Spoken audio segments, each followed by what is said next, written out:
Hello, and welcome to the Talent Empowerment Podcast.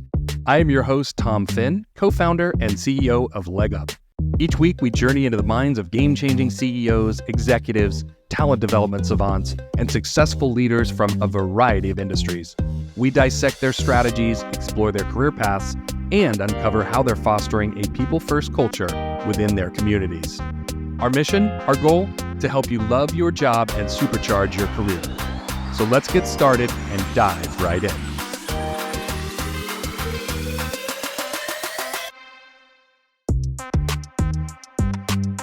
Welcome into the show, my friends. The water is warm. Today we have on the show Nicole Morgan. Nicole, welcome to the show. Come on. Well, we are delighted to have you on, and let's take a minute to get to know you so folks that haven't had a chance to be introduced can have that warm and fuzzy feeling like the rest of us. Nicole is the CEO of Resolute PR. She has almost 2 decades of experience in setting up successful campaigns in PR, marketing, and workforce planning, spanning diverse sectors like healthcare and retail and technology as well. She's been recognized for her ability to manage complex projects while artfully articulating brand stories. She's a multi-award winner, including Young Entrepreneur of the Year, Professional of the Year as well. And if that wasn't quite enough for you, she also serves as an adjunct professor at Oklahoma State University. Go Cowboys. What a great school. Fun school to go to, fun school to work at, I'm sure. And we will get to that in a second. But before we get there, let's talk some work things. You have been known as a PR kind of person, a marketing kind of person. You've leaned into workforce strategies, workforce marketing. You're kind of evolving as an entrepreneur and evolving your businesses. So talk to me about some of the work that you're doing and commissioning your own research and trying to understand the workforce. Yeah. Well, we have a lot of clients that span a lot of different industries: roofing, manufacturing. I'm located in Tulsa. We actually have the most inland waterway port in the country, which has about 80 different manufacturing companies. And so we have a lot of clients who have struggled, even historically pre-pandemic, with workforce recruitment. You know, the average age of a welder, I think now is 45. And so convincing people to go into some of these different industries has been difficult. But when the pandemic happened and everybody started opening back up, we were hearing the same thing from multiple clients. This is great. If you market us, awesome. But at some point we're hitting a wall because we can't find enough people to actually get the work done. And so that told us we have a bigger issue here. I mean, we're always trying to focus on what's the overall goal of the client, not just the output of landing them stories or generating, those more traditional PR deliverables. But if they're struggling with workforce, then we've got to help them solve that problem. And what we found was that it's not necessarily that the employees weren't out there. It's that they had to be convinced this was a job worth taking and that this was going to solve a lot of the problems that they maybe had in previous employers. I think by and large, the pandemic made us all reevaluate, our jobs and what makes us happy and where do we want to spend our time in life. And it took the workforce a little time to catch up to that. And in some of these industries, they're pretty traditional. And so they're not even quite there yet. So let's unpack that in terms of industries for a minute, because what you said was welding, and what you're probably getting from the audience right now is a bit of an eye roll of like, well, I'm not in welding, because that's pretty narrow, right? So let's talk through some of the other industries or some of the other job types that you're seeing that there's employers looking, but they just can't find talent. Yeah, well, I think, restaurant and hospitality industry, healthcare, a lot of, especially industries where there's a lot of human interaction, are really struggling. In fact, so you mentioned we actually went down this road because we're like, okay, if we're going to get into the world of workforce recruitment, we've got to have more data. We want to understand this better and really know how companies can message their brand to employees and really become an employer of choice. And so we actually commissioned our own research. And one of the things that came out of that we heard from employees is that there's a lot of fatigue around face-to-face roles. People really especially younger populations, are experiencing a lot of anxiety around human interaction. It makes them nervous. They don't really know how to have that human interaction, or they got pulled out of it for a time and now they're getting put back in. And then also customer service has just been tough. I know we've experienced it on both ends of things. You've either had a really bad experience at a business, or you have maybe had a customer who did not appreciate how you talk to other people. So that I think is a real struggle in some of these industries, because if you're working in healthcare and you've just been put through the ringer, and you decide, I want to do something different, now you've totally exited that industry and you're left kind of trying to figure out what else you might want to do. Yeah, I think that sums it up pretty well. It's not just an industry about blue collar work. What you're talking about is face to face human interactions, those human interactions that we feel in a restaurant, whether that's a casual restaurant or something more formal, it's still human interaction. So, how do you actually help folks, healthcare, hospitality, blue collar roles, white collar roles, gray collar, manufacturing? How do you create a story for employees to want to come work at your organization? Well, one of the things that I've been finding as I've been releasing these results to different companies is that companies are doing really great things. They're providing great places to work for their employees, but they're not necessarily recognizing that as something that is a standout thing. So, for example, we asked people, why do you work? Like, what are the top reasons to work? Because I think we'd all rather be sipping margaritas on a beach somewhere, right? So, if you're going to have to work, why do you do that? Top reason is that you want to support yourself and your family, and that makes sense. But the other two reasons that people said were really important to them was, one, that they see it as a means to building retirement, and two, they saw it as the way that they access healthcare. And that's true. I mean, you really can't do either of those two things if you're not employed. So if you offer those benefits, that's something you should be talking about. And you should also be promoting that to your employees, because while they might automatically enroll in healthcare, you may have employees that are not taking advantage of your retirement benefits. And so, like, another thing that came up was that a lot of employees would really appreciate having some training in life skills. So how do I budget? How do I build for retirement? What does that mean? Why is that important? If my company is saying that they're going to match my retirement, well, that's free money, but people don't think about that because they have to put money in. And so they're missing out on that benefit. So sometimes employers just need to take a step back and realize, hey, we need to be promoting this to our employees, because otherwise they see another employer that might offer some of those exact same benefits. They're just packaging it differently and promoting it in a way that stands out to the employees. Okay, so I get it. And you're right in my train of thought when it comes to what employees want. I feel like employees want three things. It's very straightforward: more money, more time, and more energy. That is Yeah. what every single employee in America and around the world is looking for: more money, more time, more energy. And here's why. Here's why. More money is pretty straightforward, right? It allows us to do things, allows us to buy things, it gives us more freedom, essentially. More time allows us to have more time to do the things we want: kids, vacation, whatever it is, you name it, right? Your point was retirement. And then the last thing, more energy, that's the healthcare piece.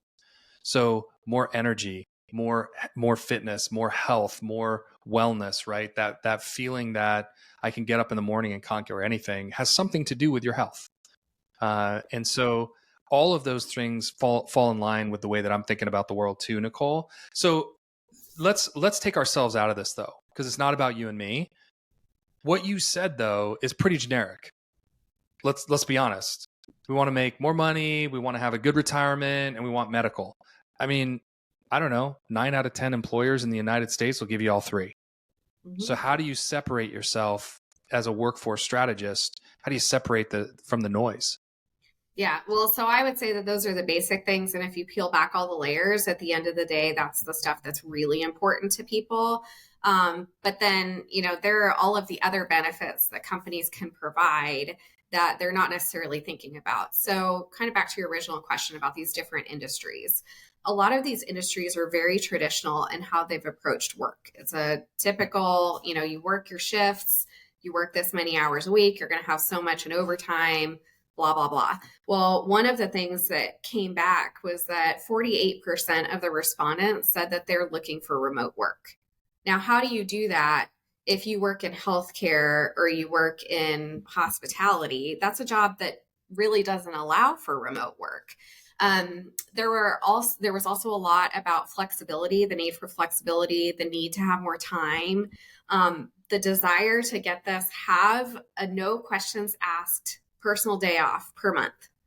And so to me, that gets into mental health, being able to take care of the things that you need to take care of. And so all of these really center around flexibility, greater flexibility, needing to take care of things, not just living to work, but working to live.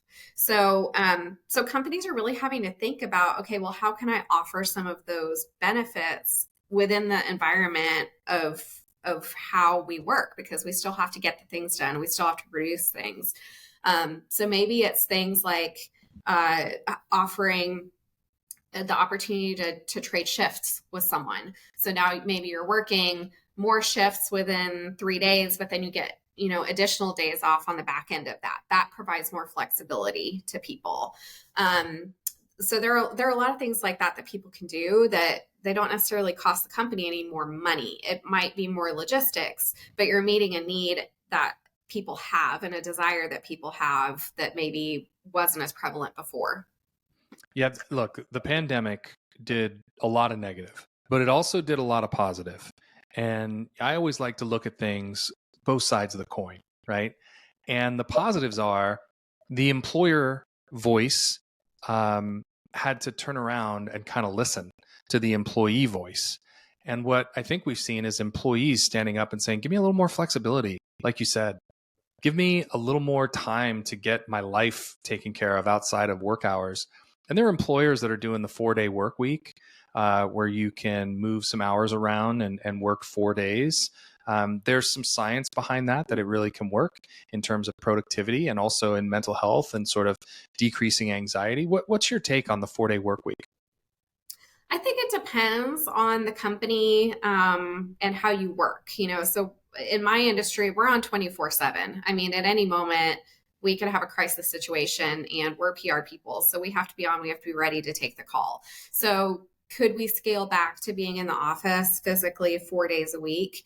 Probably. But then with the caveat that we've got to be ready and checking email and still kind of be on, but because of that, I mean, we work in a hybrid environment.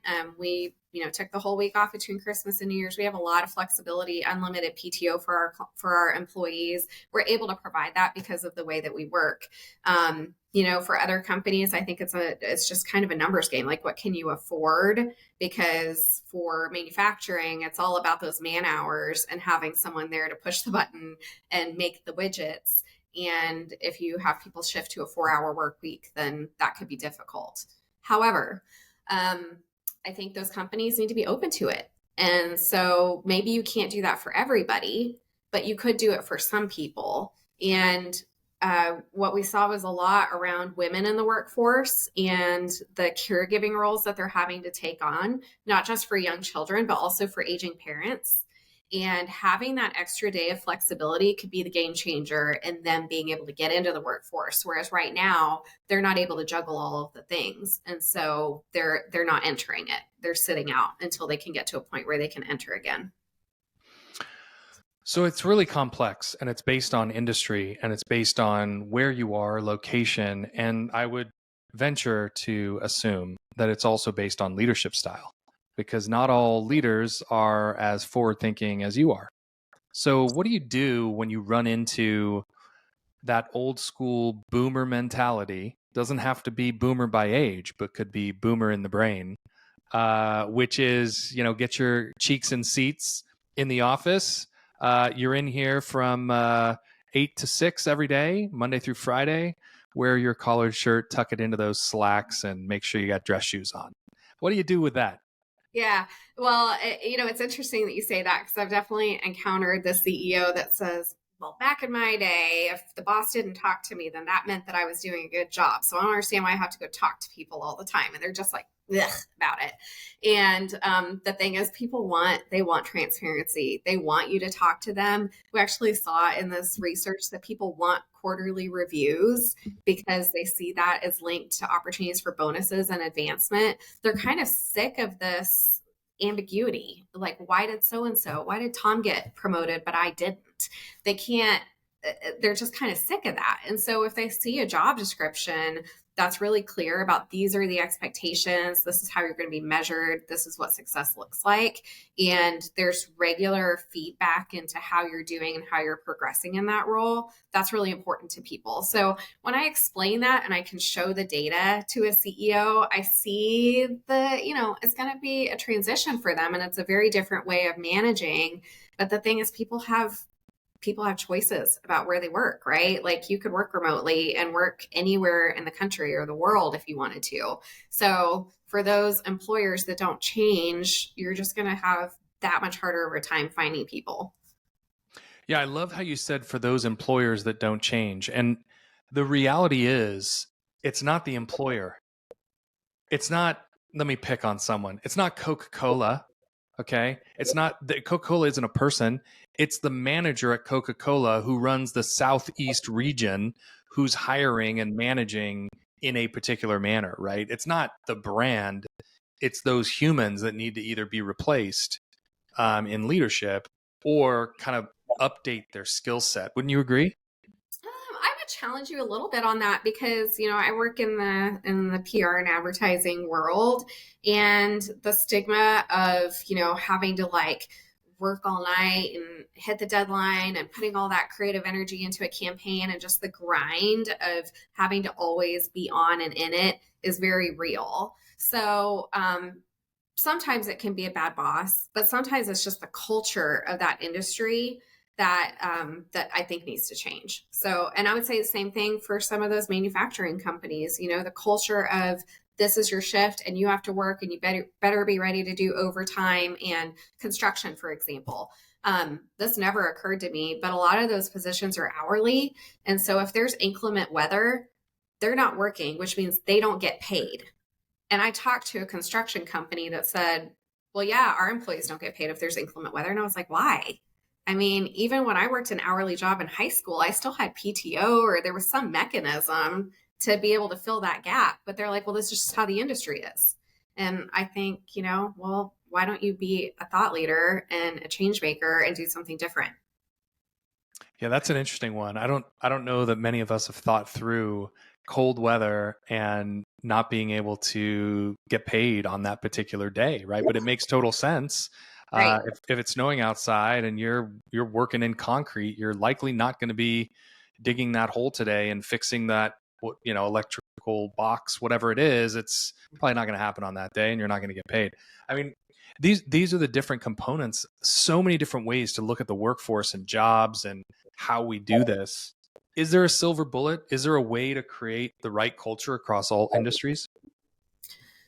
Well, I mean, hopefully you have employees that do love their job and that want to work there. And so I say start by asking them. I mean, listening to your employees and understanding what is it that they really value about this workplace? What is it that stands out to them? Why are they staying? Because that's a really great clue into what you do that might be different or a selling point for people.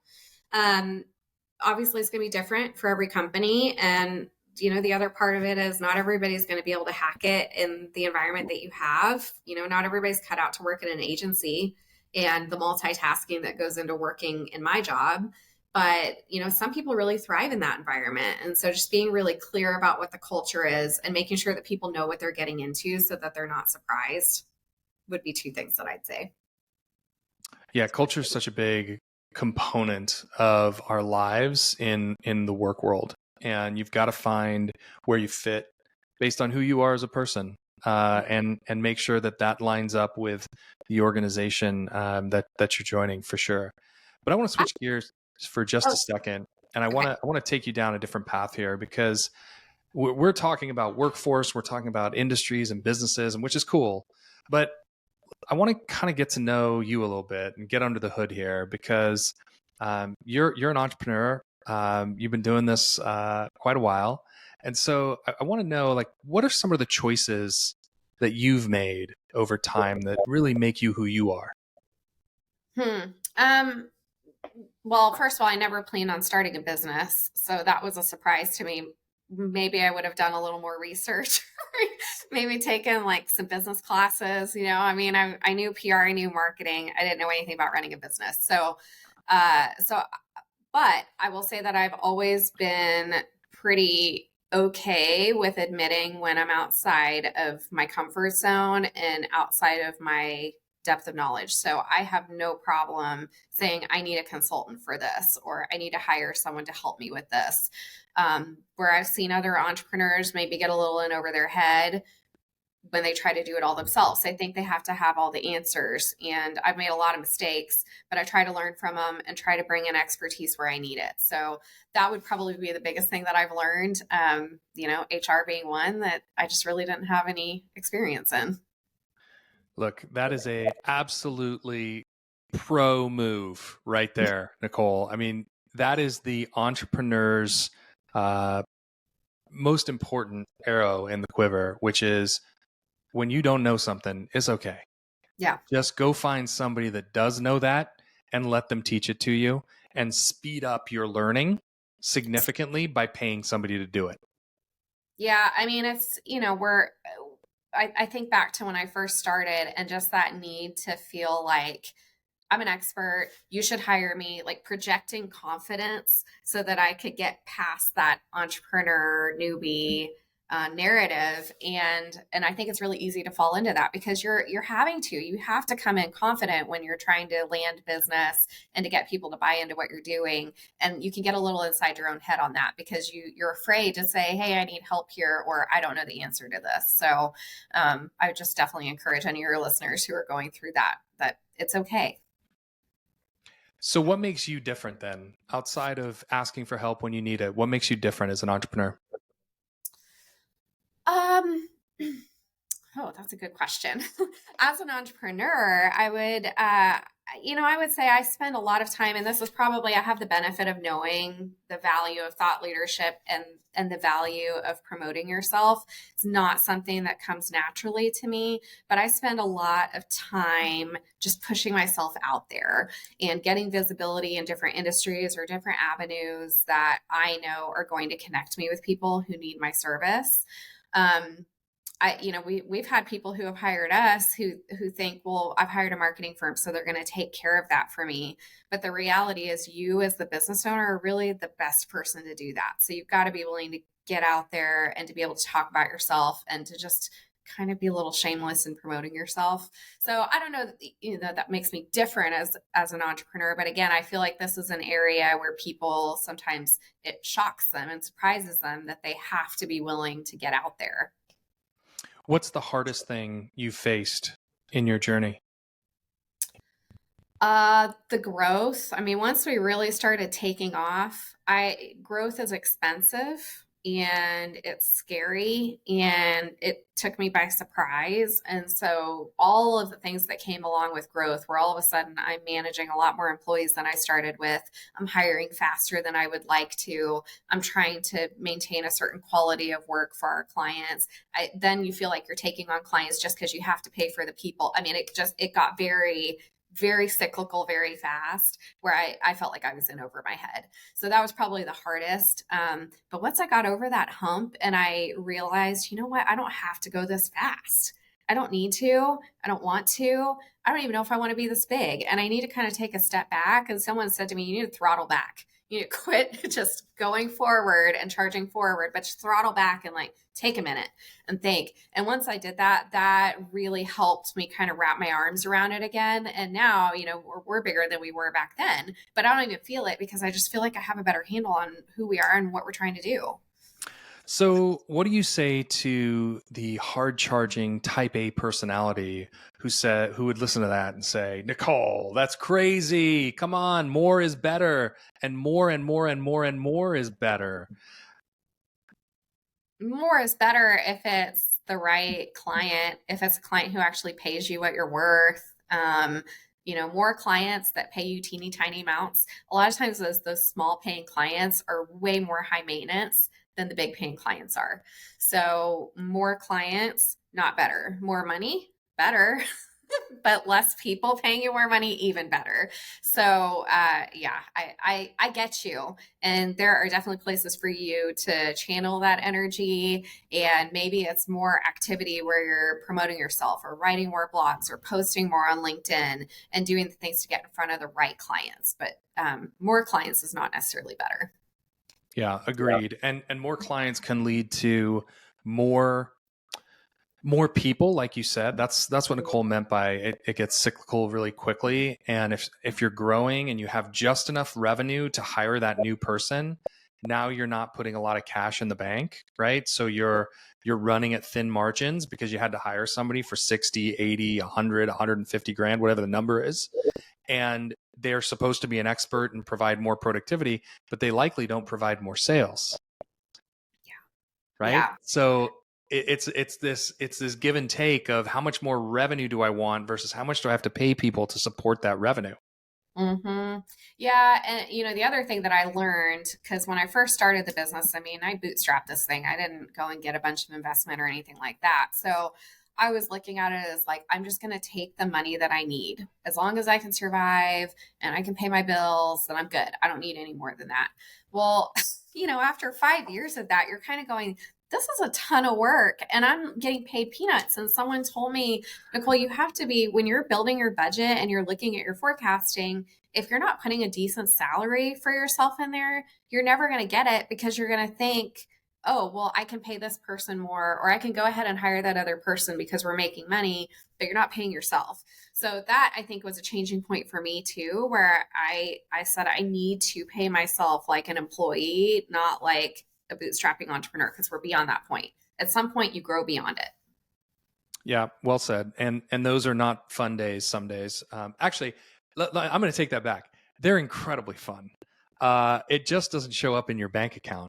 Yeah. And they can be really, really fun days because it's early stage of any company. What's your favorite memory from the early stage of your companies? Well, so I have 2 kids, and I remember I just had a fire in me when I started my business, and I was like, I just have so many ideas and so many things I want to do. And I just remember being like up all the time and like just having this passion and this energy to work on things, to get my website launched or to, go to those different networking meetings and just be busy all the time. And I also remember not having any emails in my inbox, and I was kind of like, okay, is my email broken? Or no, I'm just starting. And I thought, well, I'm never going to see this empty email inbox again. But I thought, this is like having another kid, you're up at all hours of the night. It's exciting, but it's exhausting. And you think, I'm never going to do this again. And so, I don't know, just those early days where I think I just kind of took it for granted a little bit because you're just moving. And I think back on that and I'm like, sometimes I wish that I would have spent a little more time thinking through what this could be or what I wanted it to be, but I just didn't know. So we're going to be 10 years old this year, and it's cool to look back and see how far it's come. Yeah, look, I'm with you on this. I think the early stages are really fun to look back on. They're hard some days when you're there and you're staring at an empty inbox, trying to figure out where you're going to get your second customer from, your fifth customer, your 10th, whatever it is. Might even be your first customer that you're looking for. But those days should be cherished because you're right. Then all of a sudden you've got a staff, you've got people, you've got commitments, you've got other families that are dependent on you to perform and you to generate revenue for the company. So for those of you in the early stage, enjoy it, soak it up, go out for a long lunch, have a beer at lunch if you must, and enjoy yourself because it gets. My take is it gets a little bit harder, Nicole, before it gets easier. I don't know Yes. if it was the same for you. Yeah, definitely. Like I said, I mean, kind of that midway point is where everything kind of hit the fan, but it's almost like I felt like I had to get to that point to know how far to pull back and to be able to reset because I really just had no concept for what this could grow toward. And so that's part of why I didn't do the planning. I didn't put together a business plan or anything because I didn't know what this could be. And that started to give me a taste for, okay, well, this is a road that I can go down, but if I pull back, I can plan better for that growth. It just helped me be so much more organized. And so now, yeah, like I can go take a vacation and the business doesn't stop. The business keeps running because I'm not solely responsible for everything. And I've delegated that and I have people in place who can manage the business while I'm gone. Yeah, and that's where everybody wants to get to as an entrepreneur. You want to work on the business, not in the business. And that really means that you are able to supervise, lead, provide planning, but there's a lot of other hands that are helping actually do the work on a day-to-day basis, which allows you to take a vacation with your family and spend more time with your kids and have some semblance of work-life balance along the path. When you think about um, being a working mom, is that hard for you to balance the kids and family and the business, or have you figured out a nice delicate balance in your life? It's actually part of why I started my own business. When the company that I was working for closed, I was kind of left with, okay, do I go get a job somewhere? But then knowing that I'm probably going to have to fit in that traditional 8 to 5 schedule, limited vacation, all of those things.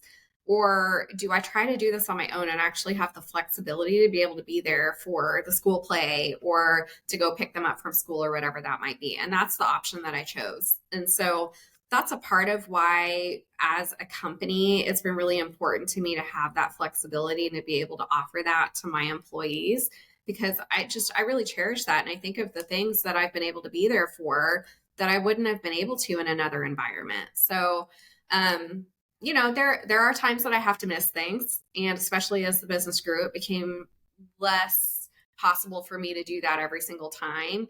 But, what was really cool was my kids both of them took a business foundations class, which was basically a computer class. But they had to do a report on an entrepreneur, and unbeknownst to either one of them, they both chose me. And it was just really cool to see what stands out to them, what they feel like it means for me to be an entrepreneur, and to hear them say things like, my mom's really hardworking and my mom has to be really focused and confident, and all those things. Like it brought tears to my eyes, because I love that that's what my kids took from it. Not that my mom's not around and I don't get to see her. I feel like that was a testament to me of, okay, as hard as it feels some days, I've been able to balance it pretty darn well. Wow, what a reward for an entrepreneur to have your kids kind of praise you around the really good qualities that an entrepreneur has, and you obviously have within your family. That is absolutely wonderful. I'm so glad that happened for you and for your family, because there are some long hours and some dark nights alone in your office, right? Pulling a rabbit out of the hat, so to speak, making magic in the PR world. So what would you say to that college graduate right now, that next generation? She's 24. She's graduating from one of the finest universities in the world, Oklahoma State University, and she wants to start a PR firm. What would you tell that young whippersnapper? Well, I'm going to be old school on this one. I'm going to say you need to get a job first, because I think that you learn so much by being in a work environment. Um, there are so many mechanics of just doing the job and really understanding how to do the job that school can't teach you, because it's just not a real world environment. And so you got to throw the textbook out the window a lot of times and just get down to work. And so figuring that out and figuring out how to start a business, to me, I don't know how people do that, but I know they do. And I know a lot of universities have entrepreneurship programs, but I would say go get a job first and learn a little bit and then decide if that's something you really want to do. Nicole, look, I think I'm with you on this. I took that path. You took that path. And maybe it's partly because we both went that direction and we found early success in career and then bounced into being entrepreneurs, right? And it worked. And I'm with you at some level. It is hard, I would imagine, at 22 to balance all the things that you have to balance as an entrepreneur. It's not super easy. You got to have some life skills in business before you get there, and that'll make you more successful, more open-minded, more grateful as an entrepreneur that you've been through some other things, right? Yeah. And, can you do a side hustle where you're maybe helping a local coffee shop or, something a little smaller where you can test? I mean, that's a lot of my industry is testing and measuring and seeing what's working. So you can do some of that for sure. And that also gives you a good sense of, okay, do I feel like I have the chops to be able to do this? And is this something I really want to take the risk on? Or do I need to learn a little more? Or do I really enjoy working for somebody else and being a part of their vision? Well, Nicole, we're going to leave it there. I have loved getting to know you. Nicole Morgan, Resolute PR. Where can we track you down, hunt you down, find you, work with you, and figure out how to connect? Yeah, probably the easiest thing is to go to our website, resolutepr.com, and we have links for our LinkedIn and social media channels on there. And then I'm personally on LinkedIn as well, so you can connect with me on there. Yeah, awesome. Well, we have enjoyed having you on the show today. Thank you so much for being with us, and thank you for the great work that you're doing there in Tulsa, Oklahoma. All right, thank you.